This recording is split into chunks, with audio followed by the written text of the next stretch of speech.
Astrobot may have finally put a spotlight on one of the gaming industry's biggest issues that's been plaguing it for a while now.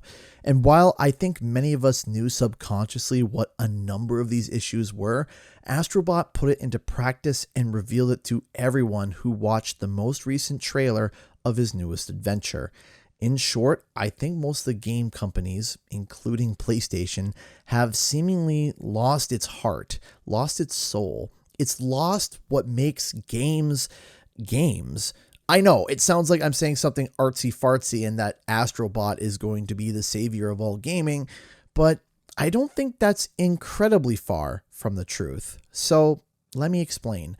PlayStation, of course, since the 90s, has been an industry leader in the entire gaming industry.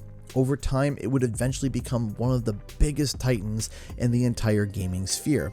When you go back to the first titles that came out on PlayStation's first console, the PS1, and the games that made a name for themselves, you will find that many of them have a certain charm, a certain heart, a feeling that goes beyond its nostalgia.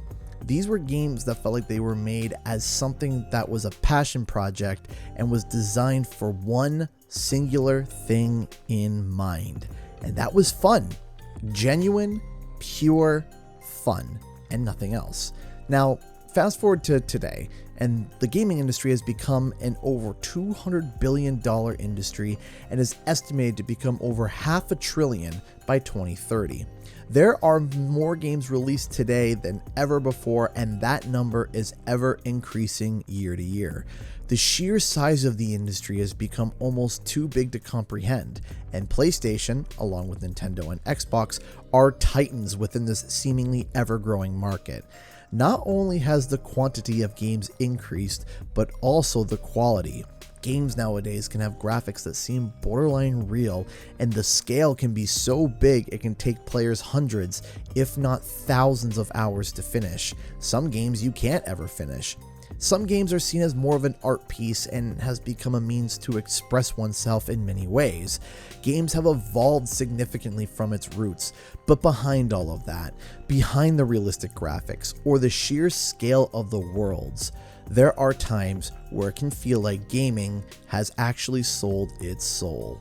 But how could a more accessible, more technically optimized, and higher quality and quantity industry suddenly lose its soul? If games are better today and can be made by so many more people at a faster rate, how did it lose its soul exactly?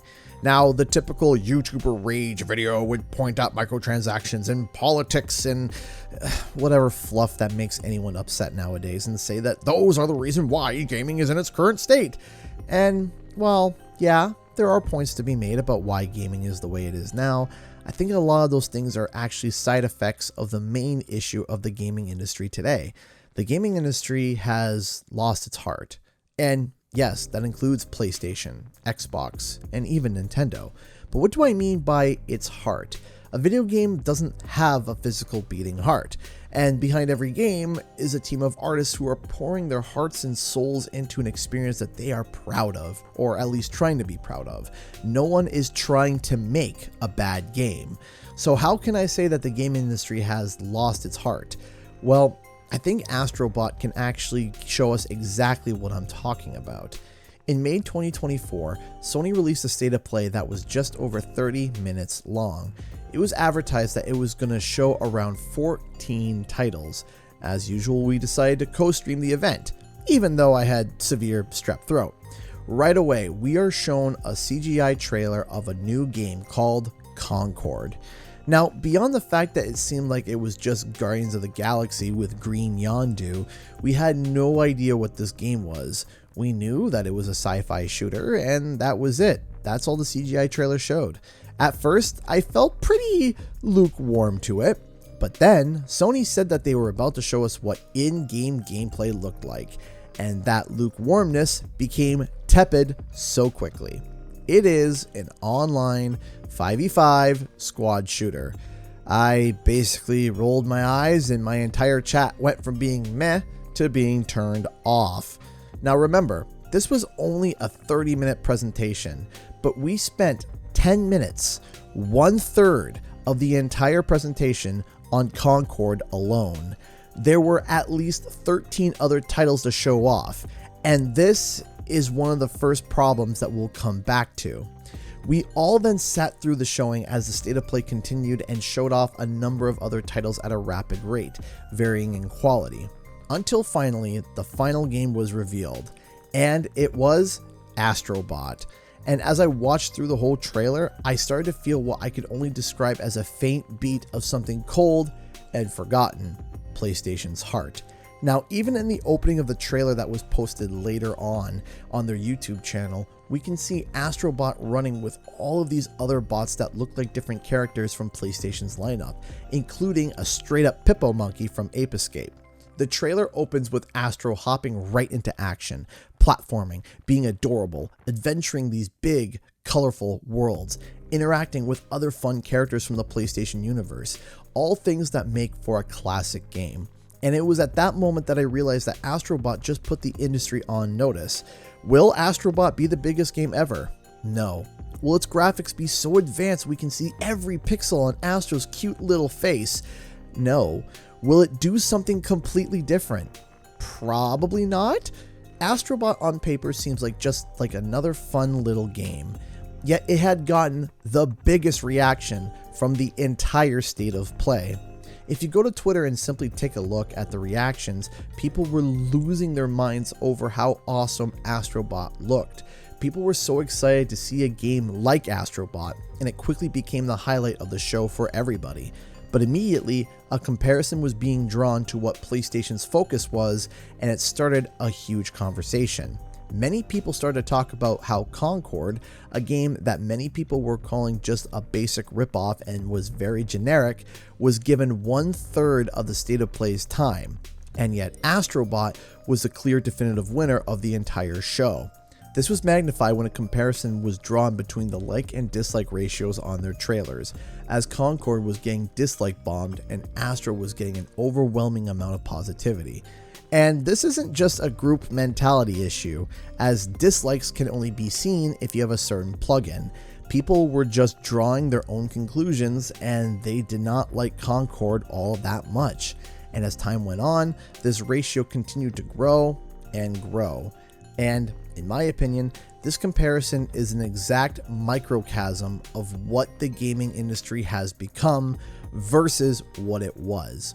Concord is what a lot of people view the industry as now, including PlayStation.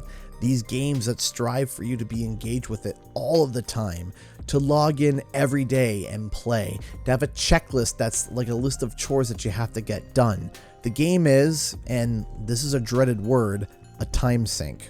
With these types of games, you're no longer trying to sell the game to people. You're trying to get people to sell their time. People already have enough time sinks in their life, whether it's a mobile game, a free-to-play game with a Game Pass, or even a game with a subscription service. People only have so much time on their hands to play so many games. And Concord, along with hundreds of other games, are all trying to get you to drop one of those games that you are juggling to play it instead. This is why the first thing they show you isn't actual gameplay, but a big CGI trailer that at the end means nothing to the story. It's trying to sell you on the characters and the idea of the world with a big budget CGI trailer. But then you see the game and it reveals itself to be, well, a time sink. And as a gamer, it is incredibly exhausting. So when these games show up on the showcases, many people, myself included, just mentally check out. It honestly feels like watching a bad infomercial on a product that you already own, but being told it's different. But Astrobot isn't complicated. It's not prying and pushing to be a time sink. It's not asking you to invest so much time and energy into it. It's not a game where you need online play or a deep story or challenging mechanics. Astrobot looks like one simple, clean word: fun. That's it. Fun. And again, we see nothing but gameplay. There's no big CGI trailer trying to sell us on the world. The gameplay itself is what's selling us on the game. And this, in my opinion, is the heart that is missing from the entire gaming industry today. Now, I'm not saying Astrobot is and will only be the game that achieves this, but I do believe Astrobot is one of the most recent examples of what I'm saying is missing from the gaming industry. especially when compared to Concord. Now, again, this isn't a video to dunk on Concord. I'm sure the developers at Firewalk are cooking up a game that will appeal to many, many people. I'm sure they're making some ideas that people will go gaga over. But Astrobot for me was like that Ratatouille moment when Ego tasted Remy's dish and it brought him back to when he was a kid. Astrobot is a reminder of what gaming was and what made so many people fall in love with it in the first place. It's not going to be a giant chore to finish. It doesn't try to keep you playing for as long as possible. It's not trying to win a game award. It's being unapologetic and authentic to what it is.